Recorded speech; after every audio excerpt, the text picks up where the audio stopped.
오늘 설교의 제목을 전심으로 감사하라, 이렇게 추수감사주일을 맞이하여 정해 보았습니다. 늘 추수감사주일 때마다 설명드리는 대로 성경에 추수감사주일이란 말은 여러분 나와 있지 않습니다.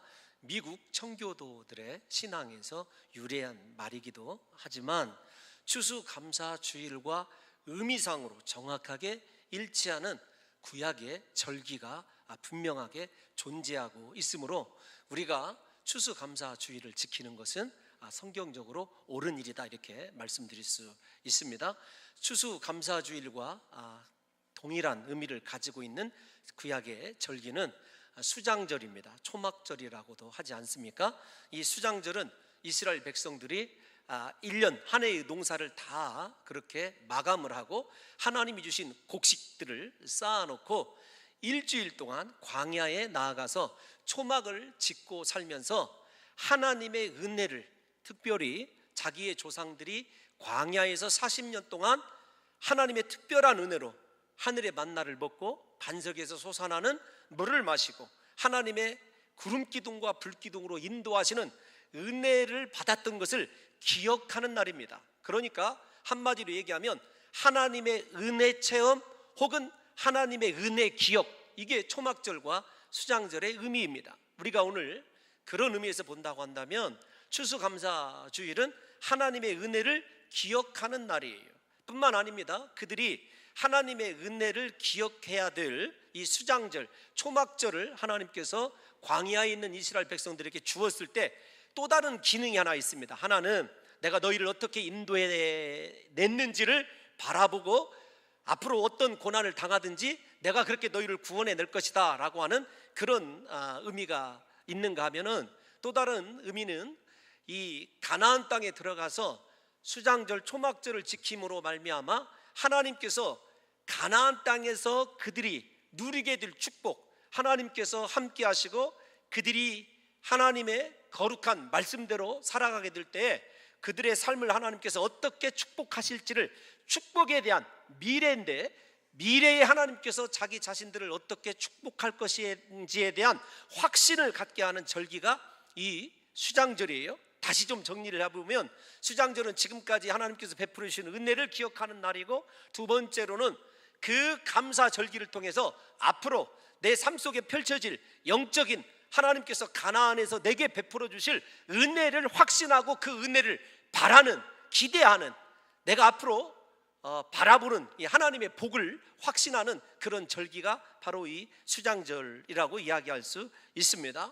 여러분, 조금 이 추수감사주일을 우리가 이 두 가지 기억하는 것과 미래의 축복에 대한 확신으로 생각을 할 때 성경을 보게 되면 우리 인생이 왜 행복하지 못한가라고 하는 이유를 이렇게 좀 설명할 수 있어요. 어떻게 설명할 수 있냐면, 기억해야 될 것은 기억하지 아니하고 기억하지 말아야 될 것은 기억하는 데서 여러분은 우리 인생에 불행이 찾아오게 되고 갈등이 심각해지는 것을 알게 됩니다. 먼저 성경을 보게 되면 가장 많이 나오는 명령형 중에 하나가 어떤 것이냐면 기억하라는 거예요. 하나님의 은택을 기억하라, 하나님의 은혜를 기억하라는 것입니다. 이 하나님의 은혜를 기억하지 못하면 우리 인생에 불만과 불평이 찾아올 수 있기 때문에 그런 거거든요. 대표적으로 시편 103편 2절 말씀을 보면 이렇게 이야기하고 있습니다. 내 영혼아 여호와를 송축하며 그의 모든 은택을 기억하라, 잊지 말지어다. 강하게 부정형으로 그렇게 설명하고 있지 않습니까? 하나님을 날마다 영혼으로 송축하고 찬양하고 하나님께서 베풀어 주신 은혜를 절대로 잊지 말아라, 이렇게 얘기를 합니다. 반대로 성경은요, 우리의 지나간 삶에 대해서, 특별히 죄악으로 점철된 죽어야 될 그 인생에 대해서는 기억하지 말아라, 잊어버려라, 그렇게 이야기를 합니다. 대표적인 구절 하나만 찾아보면 이사야 43장 여러분 18절에 보면 이렇게 기록이 되어 있어요. 함께 읽어볼까요? 시작. 이전 일을 기억하지 말며 옛날 일을 생각하지 말라. 아멘. 그러니까 이전 일, 과거 다 잊어버리라는 거예요. 하나님 밖에 있었던 삶 여러분 기억하지, 생각하지 말으라는 것입니다. 그런데 우리 인생은요, 구조적으로 말입니다, 앞에서 말씀드린 대로 생각하지 말아야 될 것은 더 많이 생각합니다. 예를 들면 우리 자녀들도 보게 되면 부모가 평소에 베풀어준 사랑 그들 잘 기억하지 않습니다. 못합니다, 구조적으로. 그런데 부모가 말 한마디 혹은 자녀에게 상처 준 것은요, 그거 평생 잃어버리지 못합니다. 그거 부모 이야기가 아니고 제 얘기인 것 같아요. 어렸을 때부터 여러분 남에게 받은 상처 그거 잘 잊어버리지 않는 것이 이게 사람이거든요. 그런데 뭐 그건 부부간에도 마찬가지인 것 같아요. 살면서 애정을 나누고 함께 사랑을 주고 수고한 거 잘 기억하지 않습니다. 어느 날 한번 무심코 던진 상처 주는 그 말 한마디가 여러분이 가슴에 오래도록 한으로 자리 잡고 있어가지고 여러분 기회만 되면 그것 때문에 바가지 긋기도 하고 서로 부부싸움을 즐기기도 합니다. 우리 인생의 구조가 성경적으로 보게 되면은 잊어버려야 될 것은 딱 잊어버리고 생각하지 말아야 될 것은 생각하지 않고 오직 하나님의 은혜, 내 삶의 모든 것들을 하나님의 은혜라고 하는 안경을 끼고 바라보게 되면 여러분 우리의 삶이 얼마든지 감사가 나오고 행복할 수 있다는 사실을 좀 깨달으셔서 여러분 먼저 우리가 이 본문에 들어가기 전에 오늘 이 추수감사 주일을 통해서 사랑하는 성도 여러분들이 제발 좀 과거 사람에게 상처받고 내 인생에 정말로 지워버리고 싶은 일들은 다 잃어버리고 깨끗하게 정리하고 새롭게 하나님께서 펼쳐질 가나안의 축복을 기억하고 기대하시고 그렇게 이 감사절을 통해서 우리 사랑하는 성도 여러분들이 영원토록 하나님의 은택을 잊지 않는 하나님의 은혜를 기억하는 복 있는 인생으로 살아가시기를 예수님의 이름으로 축원합니다. 오늘 본문을 보게 되면 하나님의 은혜만을 기억하는 한 남자 이야기예요. 여러분 그 남자는 우리가 잘 아는 대로 다윗 이야기입니다. 오늘 138편은 사실 다윗이 이스라엘을 여차여차해서 이제 통일을 하게 되고 예루살렘을 점령을 하게 되고 예루살렘 여부스 족속이 다스리고 있었지 않습니까? 그곳에 자기 자신의 궁전을 짓고 하나님의 법궤를 옮겨오고 난 이후에 지은 시예요. 그렇게 신학자들이 대부분 생각을 합니다. 생각을 하는 이유가 이제 여러 가지로 있는데 그걸 좀 살펴보면서 우리가 어떻게 하나님의 은혜를 잊지 않고 살아갈 것인가, 하나님 앞에 어떻게 감사하는 자가 될 것인가를 좀 생각해 보려고 하거든요. 다윗이 인생에 꿈꾸는 것은 하나님과 동행입니다. 다윗은 왕의 자리 이런 것에 대해서 한 번도 연연해 본 적이 없다라는 것을 잘 알고 있지 않습니까? 소원이 블레셋 땅에 가 있는 이 하나님의 법궤를 예루살렘 성으로 모셔오는 거예요. 의도가 무엇이냐면 하나님 사랑입니다. 하나님 사랑 때문에 법궤를 좀 모셔오고 싶었어요. 그래서 법궤를 모셔오고자 시도하지 않습니까? 시도를 했는데 하나님의 율법대로 모셔오지 아니해가지고 우리가 잘 아는 대로 우사가 새수레에 싣고 그냥 블레셋의 방식으로 싣고 오다가 우사가 소가 뛰니까 법궤가 떨어질까봐 손을 대자 여러분 하나님께서 우사를 직결 심판하시는 장면 기억하시죠? 그때 다윗이 인생의 최고로 낙담을 하게 돼요. 내가 하나님을 사랑해서 그렇게 하나님의 법궤를 모셔오고자 하는데 하나님이 왜 내 정성을 받지 않으시는 것일까? 곰곰이 생각을 해보니까 하나님의 법궤를 모셔오고자 하는 하나님에 대한 사랑, 열정 다 좋아요. 그런데 그 열정도 하나님의 말씀대로여야 된다는 것을 그가 깨닫게 된 거죠. 그러니까 우리도 마찬가지입니다. 우리가 하나님을 사랑하고 하나님 앞에 섬기는 것, 여러분 어떻게 신앙생활하든지 여러분 마음대로 하십시오. 그러나 그것이 말씀에 합당해야 된다는 사실을 좀 이해를 하셨으면 좋겠어요. 그래서 3개월 동안 낙심하고 있던 다윗이 소식을 들어보니까 오베데돔 집에 놓여 있는 법궤 때문에 그 집이 복을 받았다는 생각을 듣고 이제 하나님의 법궤를 다시 모셔옵니다. 그래서 예루살렘으로 제대로 율법대로 모셔오게 되는데 중요한 것은 법궤를 모셔오기 전에도 그렇게 여러분 나름대로 마음에 심각한 상처가 있었지만 법궤를 모셔오게 되니까 얼마나 기분이 좋은지 사무엘하 6장에 나와 있지 않습니까? 덩실덩실 춤을 추는데 법궤 앞에서 바지가 내려가질 정도로 그렇게 춤을 추고 자신의 아내인 사울의 딸인 미갈에게 조롱까지도 그렇게 받게 돼요. 여러분 그럼에도 불구하고 하나님의 법궤가 오는 것이 너무도 행복한 거예요. 내가 날마다 이제 주의 궁전, 주의 전을 사모하면서 하나님과 영적으로 교제하게 되었다. 왕이 되었을 때는 다윗이 그렇게 춤을 춰본 적이 없습니다. 대적들을 물리쳐 보았을 때는요 그가 그렇게 기뻐한 적이 없어요. 그러나 하나님을 모시고 살아가는 그 기쁨은 다윗이 정말로 인생의 그 어떤 것으로 표현할 수 없는 최고의 감사와 감격과 기쁨을 누리거든요. 우리가 다윗을 생각해 보면 우리의 정서와는 조금 다릅니다. 여러분, 인생의 기쁨을 우리는 어디에서 누리고 있습니까? 다윗은 다시요, 세상적인 성공이나 세상적인 가치에서 누리지 않았어요. 하나님이 내게 오시고 내가 하나님과 동행하는 것, 그것 이상의 기쁨이 없었기 때문에 다윗은요 그렇게 춤을 추며 기뻐했어요. 오히려 다윗은 이스라엘을 통일하고 여러분 왕이 되었을 때 눈물을 흘렸던 사람이에요. 슬픔의 눈물을, 사울의 죽음과 대적들의 죽음을 바라보면서 고통의 눈물을 흘렸던 사람인데, 하나님의 법궤가 그렇게 예루살렘으로 올라오게 되니까 얼마나 기뻐했는지 몰라요. 그런데 중요한 것이 있습니다. 이 시가 왜 중요하냐면, 그렇게 하나님에 대한 열정, 하나님을 사랑하고 하나님을 모시고 자기 자신이 왕이 되는 것을 꿈꾼 것이 아니라 하나님이 왕이 되는 영원한 신정국가를 꿈꿔서 하나님 앞에 그렇게 헌신을 했는데, 중요한 것이 다윗의 대적들에게 빌미를 제공한 거예요. 그래서 다윗이 하나님의 법궤를 모셔온 것이 정치적인 이유 때문에 그렇다, 아직도 불안한 나라 때문에 그렇다 그러면서 사람들이 법궤를 모셔온 일 때문에 오히려 베냐민 지파를 중심으로 해서 다윗을 대적하기 시작합니다. 그래서 잠깐 통일되었던 나라가 다시 4분 5열 쪼개지게 되었어요.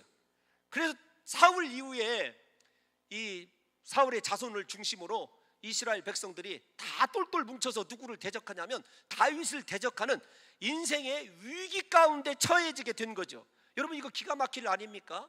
내가 하나님 바라보고 하나님께 온갖 충성을 다했어요. 누구보다 헌신을 다했습니다. 열정적으로 주님의 일을 했어요. 그런데 내 일이 잘 되고 내가 정말로 세상적으로 얘기하면은 이만큼 했으면 하나님 앞에 복을 받아야 되는데, 오히려 만 13년 동안 고생하고 죽을 고비를 수도 없이 넘기면서 세워놓은 나라가 완전히 이게 망가지게 생긴 거예요. 여러분 같으면 그럴 때 어떻게 하겠느냐고요. 만약에 말입니다, 이 정말로 입으로 꺼내기 싫은 이야기이지만 홍 목사가 나름대로 하나님을 사랑하고 이렇게 헌신하지는 못하지만 열정적으로 주님을 위해서 일했다고 합시다. 그러면 제게 속해 있는 모든 일들은 잘 돼야 되죠. 우리 자식들 잘 돼야 되고, 여러분 우리 집안 다 건강하고. 그런데 하나님께서 오히려 그렇게 하나님을 기쁘시게 하는 일을 했음에도 불구하고 찾아온 고난 앞에서 다윗이 어떻게 반응하느냐, 그 다윗의 반응을 기록한 시편이 138편이에요.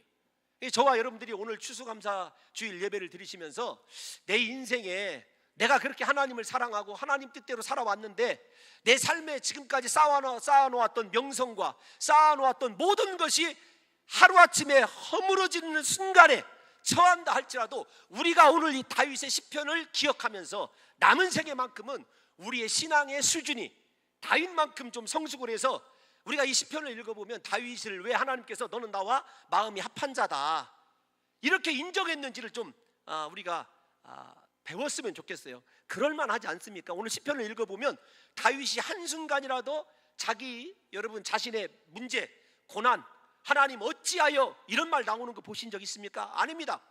그는요 하나님 앞에 온통 감사하는 것을 보게 돼요. 내가 하나님 때문에, 하나님 사랑하다가 당한 이 고난 앞에서, 위기 앞에서 하나님, 속된 말로 나라를 잃어도 괜찮습니다. 나는 지금 하나님을 모시고 있기 때문에 내가 왕의 자리에서 쫓겨나도 하나님 괜찮습니다.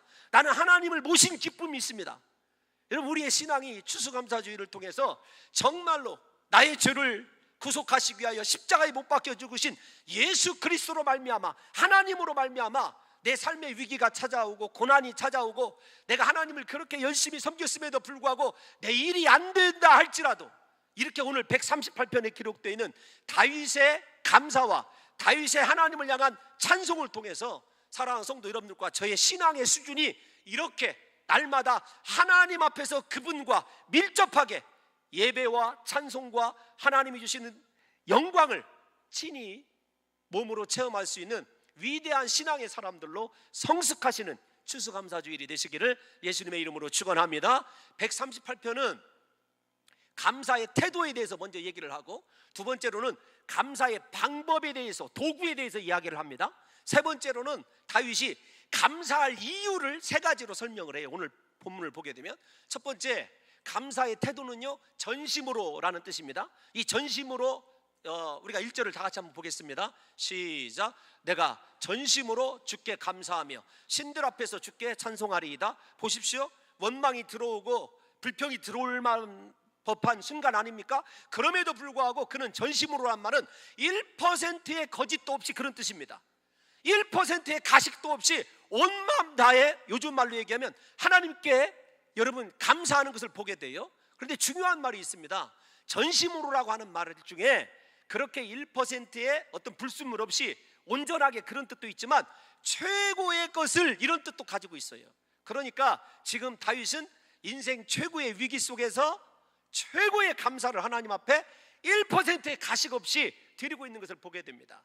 사랑하는 성도 여러분들이요, 특별히 이 본문을 보게 되면은 아직 문제는 하나도 해결되지 않았습니다. 대적들의 손에서 벗어나지 않았어요. 나라가 오히려 위기 가운데 처해 있습니다. 그럼에도 불구하고 그는 하나님을 향하여 찬양하고 하나님을 향하여 예배 드릴 것이다 라고 하는 의지 미래를 써서, 의지 미래라는 말이 우리말에는 있는지 없는지 모르겠지만 미리 하나님 앞에 결단하고 찬송하는 것을 보게 돼요. 그러니까 다윗이 하나님을 얼마나 신뢰하고 있는지를 여러분 생각해 보십시오. 우리 감사의 출처가, 오늘 추수감사주의를 지키는 우리의 신앙의 출처가 하나님에 대한 신뢰였으면 좋겠습니다. 다윗은 하나님을 그렇게 신뢰하였기 때문에 하나님 앞에 1%의 정말로 거짓도 가식도 없이 최고의 전심으로 온 마음 최고의 여러분 감사를 다윗이 올려드린 것처럼 사랑하는 성도 여러분들과 저의 인생 가운데 그렇게 언제나 하나님 앞에 감사하는 역사가 있으시기를 예수님의 이름으로 축원합니다. 여러분, 오늘 우리 사랑하는 성도 여러분들이 우리의 감사를 좀 생각해 보십시오. 오늘 내가 추수감사주의를 지키는데 나는 정말로 전심으로 하나님 앞에 감사하고 있는가? 내 인생의 최고의 축복을 모아서 하나님께서 주신 은혜를 모아서 감사하고 있는지를 좀 생각해 보십시오. 우리의 감사가 계산적이라고 한다면요, 우리의 감사가 나의 이해관계에 속해 있다고 한다면 우리는 지금 전심으로 감사하고 있는 다윗을 바라볼 수 없다는 사실입니다. 저는 우리 봉동 중앙교회 성도들이 신앙으로 성숙하고 제가 더 성숙해서 우리의 감사만큼은 정말로 하나님의 은혜를 기억하고 내 삶에 아직 펼쳐지지 않은 가나안의 축복을 주실 그 하나님을 신뢰한다고 한다면 저와 여러분들이 100%의 하나님께 자원하는 심령으로 최고의 것을 날마다 드릴 수 있는 감사하는 사람들이 되시기를 예수님의 이름으로 축원합니다. 여러분, 성도들을 보게 되면 이제 감사의 도구를 좀 살펴보게 될 때 미리 좀 말씀을 드리게 되면, 위기가 닥쳐오고 인생의 고난이 닥쳐오게 되면요, 제일로 먼저 멀어지는 것이 무엇이냐면 감사하는 건요, 뭐 고사하고 예배의 자리에서 멀어지게 되는 것을 보게 됩니다. 예배의 자리에서 멀어지게 되죠. 그런데 다윗은 감사의 제일로 첫 번째 도구, 방법이 무엇이냐면 역으로 하나님을 예배하는 거였어요.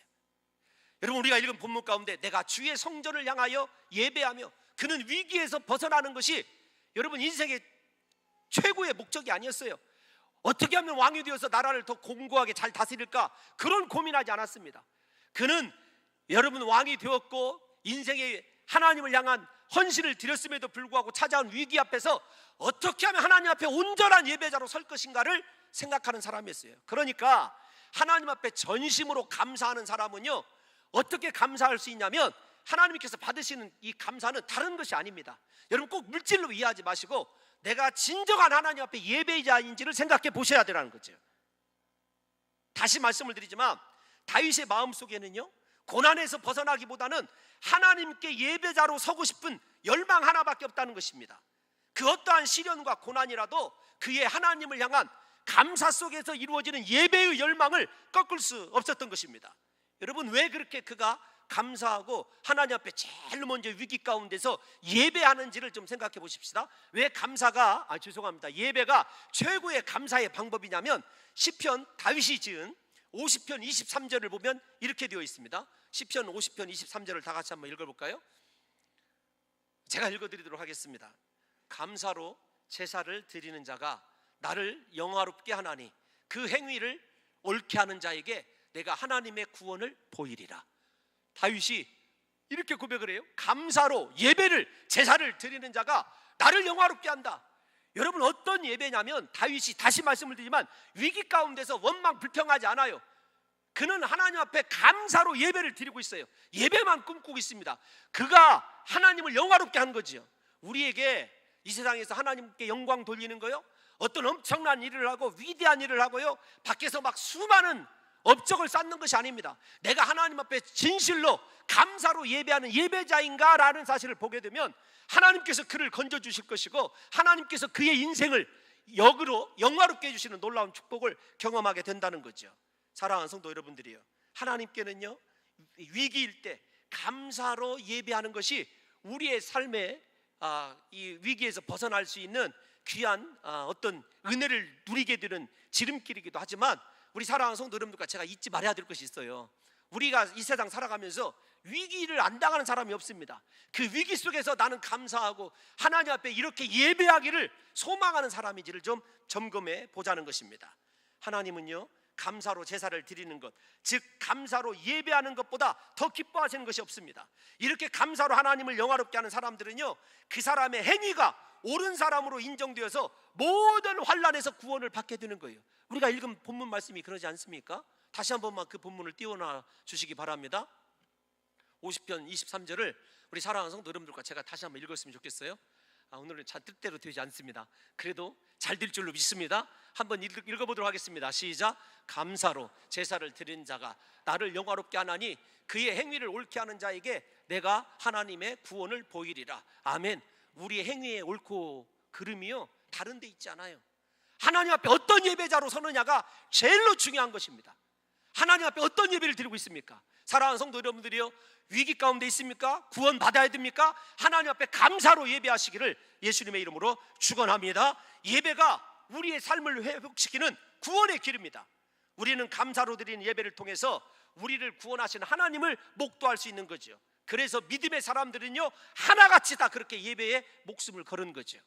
부디 우리 사랑하는 성도 여러분들이 하나님 앞에 예배의 생명 거시기를 예수님의 이름으로 축원합니다. 여러분, 그래서 예수님께서도 요한복음 4장 23절에 보면 이렇게 말씀하셨어요. 뭐라고 말씀하셨냐면, 아버지께 참되게 예배하는 자들은 영과 진리로 예배할 때가 오나니 곧 이때라. 아버지께서는 자기에게 이렇게 예배하는 자들을 찾으시느니라. 성령과 하나님의 진리의 말씀으로 예배하는 사람을 예수님이 찾고 계시는 거예요. 하나님이 찾으시는 거죠. 저와 여러분들이 하나님께서 찾으시는 그 예배자가 되어서 하나님께 날마다 감사로 예배 드리실 때, 사랑하는 성도 여러분들이 위기 때마다 하나님께서 구원해 주시고 건져 주시는 놀라운 역사가 일어나시기를 예수님의 이름으로 축원합니다. 여러분, 또 하나, 다윗은 위기 가운데서 하나님께 감사의 이 도구로 선택한 것이 무엇이냐면 찬송입니다. 다윗은 하나님을 찬송하는 것을 보게 돼요. 하나님은 찬송을 받으시고 다윗에게 구원의 은혜를 베푸시게 됩니다. 다윗이 오늘 본문에서만 위기 앞에서 찬송하느냐? 그렇지 않습니다. 다윗은 참 특이해요. 위기가 다가오면 하나님께 감사로 예배하고, 위기가 다가오면 하나님께 감사로 찬송하는 사람인 걸 볼 수 있어요. 여러분, 시편 34편 우리가 잘 아는 대로 이렇게 제목이 붙여져 있습니다. 다윗이 아비멜렉 앞에서 미친 채 하다가 나서 지은 시, 이렇게 되어 있어요. 34편이. 그런데 비참한 일 아닙니까? 이스라엘 사람도 아니고 이제 블레셋 사람도 아니에요. 공중에 뜨게 되었습니다. 대적을 피해서, 사울을 피해서 블레셋으로 내려갔는데 속된 말로 딜레마에 빠졌어요. 나가지도 못하고 여러분 또 물러서지도 못하는 그런 가운데서 다윗이 침을 수염에 붙이고 어기적 걸으면서 성경에 나와 있는 그대로 미친 짓을 다 했었어요. 그럼에도 불구하고 뜻대로 되지 않았을 때 다윗이 하나님을 향해서 어떻게 하냐면 34편 1절에 이렇게 기록하고 있습니다. 다 같이 한번 읽어보겠습니다. 시작. 내가 여호와를 항상 송축하며 내 입술로 항상 주를 찬양하리이다. 여러분, 무엇이 오늘 오후 예배 설교 제목이 항상과 범사 사이에서거든요. 항상이란 말이 들어가면 부담스러운 것 아니겠습니까? 그런데 다윗은요, 자기 자신이 잘 될 때뿐만 아니라 그런 비참한 지경에 이르렀을 때에도 하나님을 감사함으로 찬송하고 주님께 최고의 송축을 올려드리는 사람임을 보게 되는 것 아니겠습니까? 이렇게 인생의 최악의 상황에서도 다윗은 하나님을 찬송할 것을 선포하는 것을 보게 됩니다.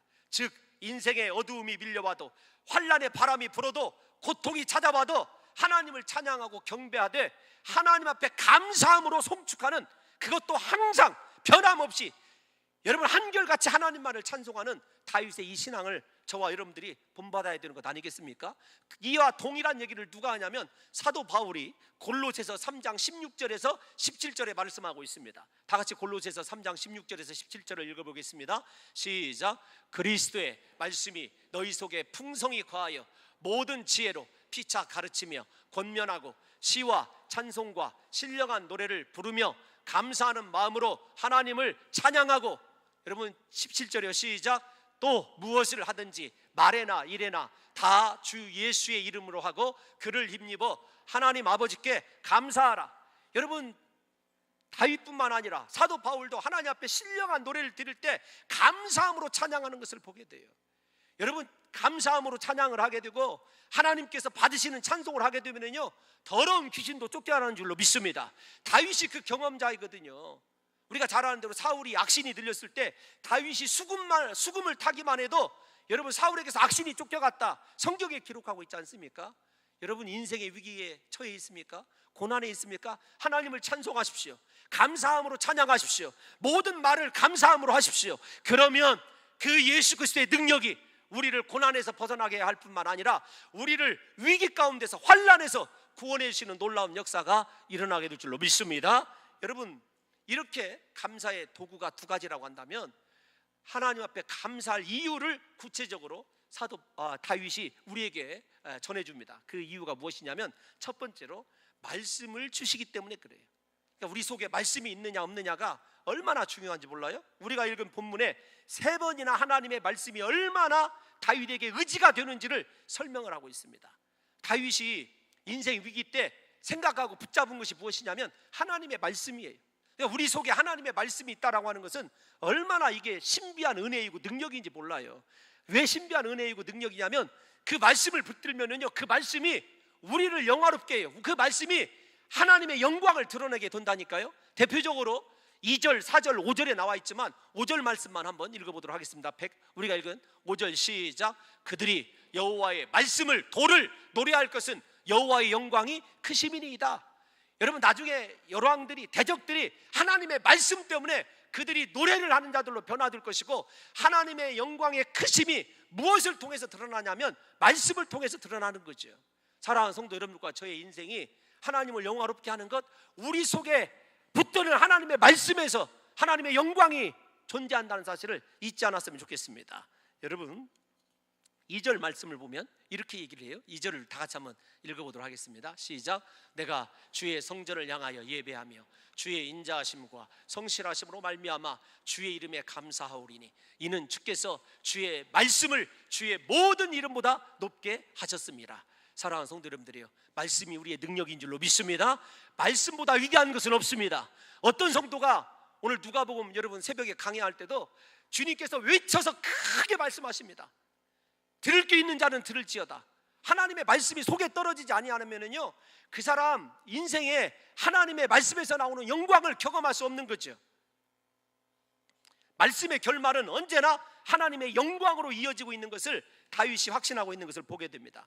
다윗은 대적들이 자기 자신을 위협한다 할지라도 궁극적으로는 자신이 붙들고 있는 하나님의 말씀이 모든 것을 이겨낼 줄, 자기가 이겨내는 것 아니에요. 자기가 붙드는 하나님의 말씀이 모든 것을 이겨낼 줄 확신하고 있는 것 아니겠습니까? 그래서 훗날에 다윗이 이렇게 고백을 합니다. 주의 말씀은 내 발의 등이요 내 길의 빛이니이다. 주님의 말씀이 자신의 인생을 이끌어갔고 삶의 모든 어두움을 밝혀주었고 환난에서 건져준 유일한 원동력임을 다윗이 고백하고 있지 않습니까? 여러분, 진실로 하나님을 감사하기를 원하십니까? 오늘부터 우리 속에 말씀이 쌓여있기를 소원합니다. 주의 말씀이 들리기를 소원합니다. 붙잡은 말씀이 우리의 삶 속에 하나님의 영광으로 나타내기를 소원합니다. 여러분, 천사 가브리엘을 생각해 보십시오. 누가복음 1장에 보게 되면 천사 가브리엘이 예수님의 어머니인 마리아를 설득할 때 다른 것으로 설득하지 않아요. 누가복음 1장 37절에 보면 우리가 잘 아는 말씀 아니겠습니까? 말씀의 유력이 저기 있습니다. 한번 다 같이 읽어보겠습니다. 시작. 하나님의 모든 말씀은 능하지 못하심이 없느니라. 아멘. 말씀이 능력인 줄로 믿습니다. 말씀대로 이루어질 줄로 믿습니다. 그러므로 우리가 말씀을 듣고 말씀을 붙잡고 말씀을 통해서 감사하게 되면, 다윗이 지금 138명 핵심 가운데 3번이나 하나님의 말씀, 하나님의 약속을 기억하잖아요. 물론 신학자들은 사무엘하 유명한 7장에 나오는 나단의 신탁을 그가 끝까지 의지했다. 여러분, 일리가 있습니다. 하나님의 약속의 말씀은 변치 않기 때문에 그래요. 그렇다고 한다면 오늘을 살아가는 우리의 삶이 능력이 있게 되고, 우리의 삶이 하나님의 구원을 노래하게 되고, 우리의 삶이 하나님의 영광스러운 존재로 바뀌는 비결이요, 다른 데 있지 않아요. 오늘부터 사랑하는 성도 여러분과 제가 하나님의 영광으로 우리의 삶을 바꾸어지게 될 말씀만을 붙드시기를 예수님의 이름으로 축원합니다. 말씀이 능력인 줄로 믿습니다. 여러분, 우리는 우리의 인생을 바꾸지 못해요. 그런데 우리의 인생을 바꾸는 비결이 있습니다. 제가 정말로 경험하건대 제가 붙든 말씀은요, 하나님이 그 말씀의 능력으로 그 말씀을 통해서 제 삶을 바꿔주시는 것을요, 정말로 여러 차례 경험을 합니다. 우리 사랑하는 성도들이요, 오늘부터 위기가 닥쳐오면 나를 도와줄 사람, 나를 도와줄 환경, 도와줄 물질 의지하지 마시고 하나님의 말씀이 기억나시고 그 말씀 붙들고 기도할 때마다 하나님께서 그 말씀의 능력으로 우리 사랑하는 성도 여러분들을 영화롭게 하시는 귀한 역사가 있으시기를 예수님의 이름으로 축원합니다. 여러분, 두 번째로 다윗이 하나님 앞에 감사하는 이유는 무엇이냐면 기도 응답에 대한 확신 때문에 그렇습니다. 본문 3절을 한번 읽어볼까요? 감사하며 예배하며 찬송하는 것이 얼마나 중요한지를 한번 보도록 하겠습니다. 시작. 내가 간구하는 날에 주께서 응답하시고 내 영혼에 힘을 주어 나를 강하게 하셨나이다. 아멘. 감사로 예배하고 하나님을 찬송하는 자들이 누리는 두 번째 능력은 어떤 것이냐면, 말씀의 능력이 우리의 삶을 하나님의 영광으로 가득 차게 할 뿐만 아니라 기도할 때마다, 여러분, 간구할 때마다 하나님께서 우리에게 응답하실 뿐만 아니라 우리를 강한 존재로 만들어준다는 거예요. 여러분, 이 기도에 대한 확신은 다윗의 다른 시편에도 잘 드러나고 있습니다. 시편 50편 14절과 15절을 읽어보면 감사로 예배하는 것이 얼마나 중요한지를 우리가 알 수 있어요. 한번 읽어보도록 하겠습니다. 시작. 감사로 하나님께 제사를 드리며 지존하신 이에게 내 소원을 갚으며 환난 날에 나를 부르라. 내가 너를 건지리니 네가 나를 영화롭게 하리로다. 아멘. 여러분, 하나님께서 환난 날에 우리를 건져주시는 것이요, 하나님을 영화롭게 하는 거예요. 그런데 존재가 무엇이냐면 14절 다시 보십시오. 14절의 시작을 이렇게 하지 않습니까? 감사로 하나님께 제사를 드리며. 다윗이 기도 응답에 대한 확신을 갖는 이유는 무엇이냐면 내가 언제나 하나님 앞에 감사하는 예배자이기 때문에 그래요. 여러분의 기도가 응답되기를 원하십니까? 하나님께 날마다, 오늘 한 주일 뿐만 아니라 1년 52주 감사로 하나님께 제사를 드리고 하나님의 은혜를 정말로 감사하는 사람의 여러분 속마음을 가져보세요. 말씀을 붙드는 속마음을 가져보세요. 하나님께서 우리를 모든 환난에서 건져주실 뿐만 아니라 우리 인생을 하나님을 영화롭게 하는 위대한 존재들로 바꿔주시는 역사가 있게 될 줄로 믿습니다. 사랑하는 성도 여러분들이요, 하나님께 감사로 나가는 것이 이렇게 중요합니다. 앞에서 설명을 해드린, 여러분, 이 아기스 앞에서 쫓겨나고 지은 시 시편 34편 4절에 보면 이렇게 얘기를 합니다. 다윗이 뭐라고 얘기하는지 한번 보겠습니다. 시작. 내가 여호와께 간구하며 내게 응답하시고 내 모든 두려움에서 나를 건지셨도다. 아멘. 저는 저 말씀을 믿습니다. 제가 기도할 때마다 하나님이 응답해 주심을 믿고 있어요. 여러분, 우리가 이렇게 성공하는 예배자가 되는 것, 하나님 앞에 감사로 나가고 매 순간마다 내가 신령과 진정으로 예배드리는 것이 얼마나 중요한지를, 하나님을 높이고 찬송하는 것이 얼마나 중요한 일인지를 다시 한번 생각하는 추수감사주일이 되었으면 좋겠습니다. 여러분, 예수님도요, 기도에 언제나 감사가 앞섰다는 것을 잘 알고 있지 않습니까? 요한복음 11장 유명한 말씀 아니에요? 죽은 나사로를 나흘 만에 여러분 살려내실 때도 주님께서는 뭐라고 얘기했냐면 11장을 보게 되면 요한복음 11장에 이렇게 되어 있어요. 예수께서 눈을 들어 우러러 보시고 이르시되 아버지여, 내 말을 들으신 것을 감사하나이다. 미리 지금 감사하고 계신 것 아니겠습니까? 예수님은 언제나 하나님의 응답하심을 믿고 감사로 기도를 드렸어요. 감사하는 것이 이렇게 중요해요. 사도 바울도 그래서 기도할 때 언제나 감사함으로 하나님께 아뢰라고 얘기하는 것 아니겠습니까? 빌립보서 4장 6절에서 7절 유명한 말씀입니다. 아무것도 염려하지 말고, 시작. 아무것도 염려하지 말고 오직 모든 일에 기도와 간구로 너희 구할 것을 감사함으로 하나님께 아뢰라. 그리하면 모든 지각에 뛰어난 하나님의 평강이 그리스도 예수 안에서 너희 마음과 생각을 지키시리라. 아멘. 여러분, 신약에서는요, 감사가 동반된 기도, 하나님 응답에 대한 확신을 가지고 기도하라고 얘기하고 있지 않습니까? 이렇게 감사가 중요합니다. 감사로 하나님께 예배하고, 감사로 기도하고, 감사로 찬송하게 될 때에 우리 삶에 하나님의 영광이 드러나게 되고, 우리의 삶이 바뀌어 하나님을 영화롭게 하는 존재로 바뀌게 되는 것 아니겠습니까? 여러분, 인생에 광풍이 불어오고 있습니까? 감사함으로 기도하십시오. 하나님께서 우리의 모든 기도에 반드시 응답하실 것입니다. 부디 저는 우리 봉동중앙교회 성도들이 주님 오시는 그날까지 감사함으로 기도할 뿐만 아니라 하나님 앞에 영원한 감사의 제사, 감사의 찬송을 통해서 삶에 여러분들이 붙드는 말씀마다 능력으로, 그 다음에 우리가 드리는 기도마다 하나님께서 살아계심으로 응답해 주시는 놀라운 역사를 경험하시기를 예수님의 이름으로 축원합니다. 마지막 한 가지가 어떤 거냐면, 다윗이 감사할 이유가 뭐냐면 자신의 환난과 고난에서 보상을 받기 때문에 그래요. 여러분, 우리 마지막 8절 처음만 읽어볼까요? 시작. 보상해 주시리이다. 아멘. 다윗이 확신하는 것이 무엇이죠?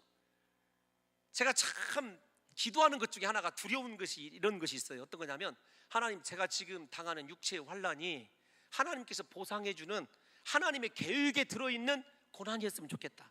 이게 제가 기도하는 거거든요. 여러분, 우리의 고난이 허비되지 않았으면 좋겠어요. 하나님과 상관 있는, 하나님의 계획 속에 들어있는, 섭리 속에 들어있는 고난이었으면 좋겠습니다. 무슨 말을 드리고 싶으냐면, 사실은 7절부터 시작해 보면 다윗이 환난이라고 하는 단어를 써요. 그런데 이 히브리어의 이 환난이라는 말은 참 재미있습니다. 물론 헬라어로 이 환난이라는 단어를 보게 되면, 환난은 우리가 뜻하지 않은 시간에 찾아오는 어려움, 고통을 환난이라고 얘기하고 있지 않습니까? 고난은 달라요. 환난과 고난이 똑같은 것 같아도 고난은 예정되어 있는 것, 우리가 알 수 있는 것들이에요. 그러니까 여러분, 만약에 그래서는 안 되지만 전쟁이 일어났다 그러면 우리가 고생할 거 미리 보이잖아요. 그건 고난입니다. 그런데 환난은 전혀 예상하지 않고 기도도 여러분 기대하지 않았던 상황에 이렇게 생기는 것이 환난인데, 그 환난의 원어의 뜻이 어떤 거냐면 이런 뜻을 가지고 있어요. 여러분, 포도를 말입니다. 포도즙 이 틀에다 넣고 짜내다, 그런 뜻을 가지고 있어요.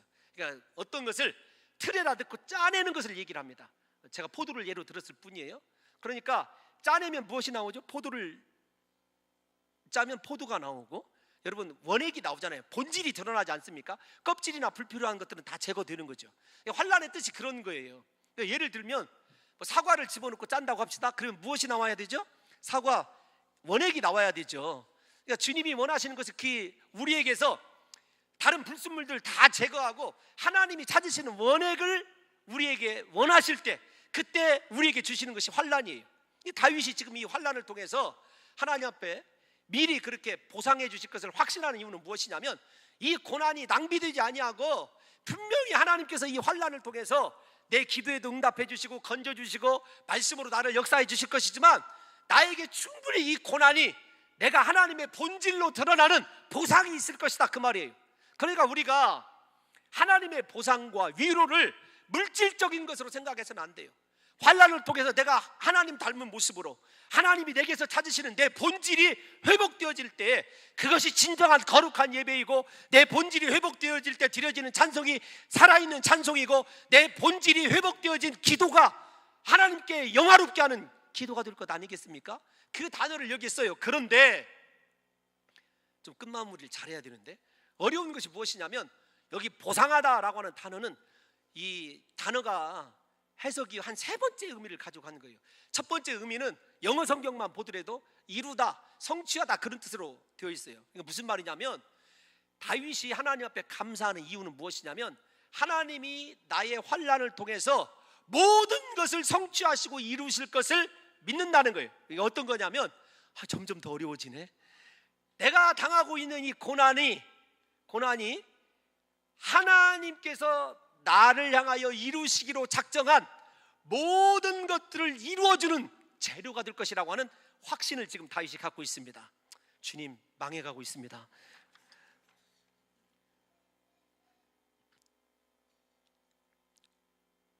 하나님께서 저와 여러분들을 위하여 계획하신 모든 일들을 성취해 주실 줄로 믿습니다. 다윗이 보상이라고 하는 것이 그거예요. 하나님께서 반드시 이 고난을 통해서도 내 인생을, 이 고난이 오히려 나의 모든 것이 하나님 뜻 안에서 성취될 것을 다윗이 믿는 거예요. 그러니까 이런 겁니다. 이런 겁니다만 세 번째 합니다. 어떤 거냐면, 여러분, 환난 가운데 있어서 두려워하지 마십시오. 하나님이 내게서 찾으시는 나의 본질을 통해서 내게서 이루시고자 하시는 하나님의 모든 것이 하나도 남김없이 다 이루어지게 될 줄로 믿습니다. 여러분, 그래서 다윗이 시편 116편 12절에서 13절에 이렇게 말하고 있어요. 뭐라고 얘기하냐면, 한번 읽어봅시다. 시작. 내게 주신 모든 은혜를 내가 여호와께 무엇으로 보답할까? 내가 구원의 잔을 들고 여호와의 이름을 부르며. 여러분, 우리 사랑하는 성도 여러분들이요, 하나님께 우리가 드릴 수 있는 것, 하나님의 은혜를 무엇으로 보답하겠습니까? 환난도 낭비시키지 아니하시고 내 인생을 충분히 보상해 주시되 나를 향하여 이루시기로 한 하나님의 모든 것이 다 이루어지고 성취되는 인생, 내가 이루는 것 아니에요. 내 계획, 내 인생의 목적, 내가 이루는 것 아닙니다. 하나님의 은혜가 있고 하나님께서 말씀으로 내 삶을 보상해 주어야 이루어지는 줄로 믿습니다. 저는 우리 사랑하는 성도 여러분들과 저의 인생을 통하여 하나님께서 이루시고자 하시는 모든 계획이 오늘 이 추수감사절, 감사절기를 통하여 이루어지는 역사가 있으시기를 예수님의 이름으로 축원합니다. 하나님, 우리의 감사를 받으시고